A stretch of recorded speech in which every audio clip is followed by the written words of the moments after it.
The day's work. After the first morning hour, the Christian's day until evening belongs to work. Man goeth forth unto his work, and to his labor until the evening. Psalm 104:23. In most cases, the Christian family fellowship will separate for the duration of the working day. Praying and working are two different things. Prayer should not be hindered by work, but neither should work be hindered by prayer.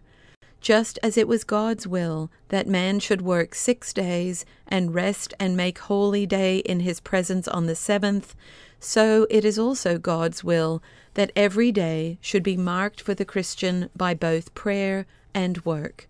Prayer is entitled to its time, but the bulk of the day belongs to work, and only where each receives its own specific due will it become clear that both belong inseparably together.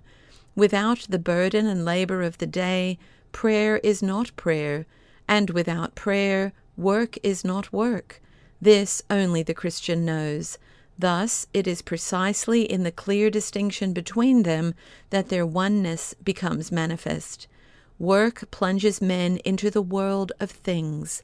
The Christian steps out of the world of brotherly encounter into the world of impersonal things, the it, and this new encounter frees him for objectivity, for the it world is only an instrument in the hand of God for the purification of Christians from all self-centeredness and self-seeking. The work of the world can be done only where a person forgets himself, where he loses himself in a cause, in reality, the task, the it. In work, the Christian learns to allow himself to be limited by the task, and thus for him the work becomes a remedy against the indolence and sloth of the flesh. The passions of the flesh die in the world of things, but this can happen only where the Christian breaks through the it to the thou, which is God, who bids him work and makes that work a means of liberation from himself. The work does not cease to be work. On the contrary, the hardness and rigor of labor is really sought only by the one who knows what it does for him. The continuing struggle with the it remains, but at the same time the breakthrough is made. The unity of prayer and work, the unity of the day is discovered, for to find, back of the it of the day's work, the thou, which is God, is what Paul calls praying without ceasing, 1 Thessalonians 5:17. Thus the prayer of the Christian reaches beyond its set time and extends into the heart of his work. It includes the whole day, and in doing so, it does not hinder the work. It promotes it, affirms it, and lends it meaning and joy. Thus every word, every work, every labor of the Christian becomes a prayer, not in the unreal sense of a constant turning away from the task that must be done, but in a real breaking through the hard it to the gracious thou. Whatsoever ye do in word or deed, do all in the name of the Lord Jesus. Colossians 3:17.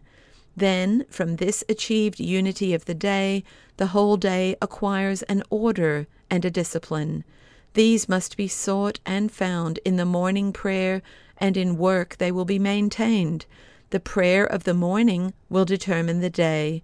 Wasted time, which we are ashamed of, temptations that beset us, weakness and listlessness in our work, disorder and indiscipline in our thinking and our relations with other people, very frequently have their cause in neglect of the morning prayer. The organization and distribution of our time will be better for having been rooted in prayer. The temptations which the working day brings with it will be overcome by this breakthrough to God. Decisions which our work demands will be simpler and easier when they are made not in the fear of men, but solely in the presence of God. Whatsoever ye do, do it heartily, as to the Lord, and not unto men. Colossians 3:23. Even routine mechanical work will be performed more patiently when it is done with the knowledge of God and His command. Our strength and energy for work increase when we have prayed God to give us the strength we need for our daily work.